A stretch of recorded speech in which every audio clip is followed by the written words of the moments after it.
My aloof roommate is physically linked to my water cup. I twist the cap and he groans. I take a sip and he licks his lips. But when I poured bubble tea into it and took a few hard pulls on the straw, he lunged at me and snatched the cup away. Don't suck. My cheap plastic water bottle hit the dorm floor and shattered. Great. My roommate, Sebastian, slid a drawer open and pulled out a cup. Here, take this. It was a glass tumbler. High quality stuff. It had these transparent purple lavender flowers swirling around the glass. The lid had a small, tight silicone hole tailored for a straw. It looked brand new. Pristine. I was honestly a little shook. Thanks, man. He avoided my eyes, turning his back to me to focus on his gaming rig.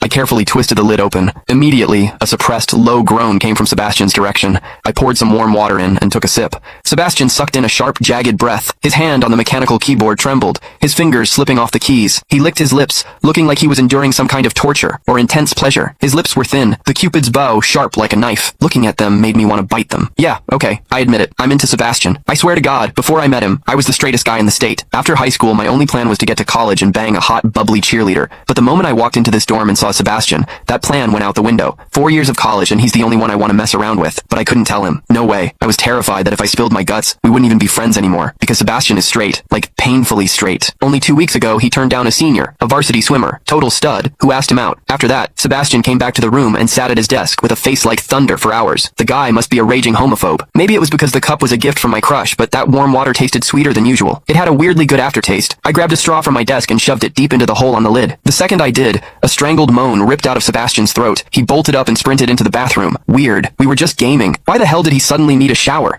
He didn't even grab a change of clothes or a towel. My hearing has always been too good for my own good. Through the thin bathroom door, I heard whimpery, muffled sounds. Soft, hot, suppressed. As a dude, I knew exactly what that sound was. He was jerking off. When I get horny, I usually wait until lights out and hide under the covers like a rat. But Sebastian, it's the middle of the damn day and he just goes for it? Talk about high testosterone. Sebastian is gorgeous. He's got that cold, don't touch me vibe, but his eyes are sharp, almost like a fox. He looks like a priest who's secretly a sinner, tempting as hell. I've heard people say his smile is killer, but I've never actually seen it. Sitting there, I couldn't help but picture what was happening behind that door. That aloof, icy face flushed with heat, his lean, muscular body, the veins popping on the back of his hand as he gripped himself. Does he keep that cold expression even when he's beating his meat? My thoughts were getting way too dirty. My face felt hot. After a long time, I heard a final, guttural grunt from the bathroom. The door clicked open, and Sebastian walked out. His face was bright red, a sheen of sweat glistening on his forehead. There was a visible tooth mark on his lower lip where he'd bitten down too hard. He walked straight to his wardrobe, grabbed fresh clothes, and went right back into the bathroom. Then the shower turned on. Okay, now he was actually cleaning up. The mental image of him panting in there made my throat dry. I grabbed the glass tumbler again and chugged a few large gulps. The water in the bathroom stopped, then started again. It took him forever to come out. When he finally did, he looked at me with this weird, resentful glare. Strange. Was I imagining things? Sebastian sat back down to game, and I poured myself another refill. I wasn't really thirsty anymore. Click the link in my bio to get the full story for free.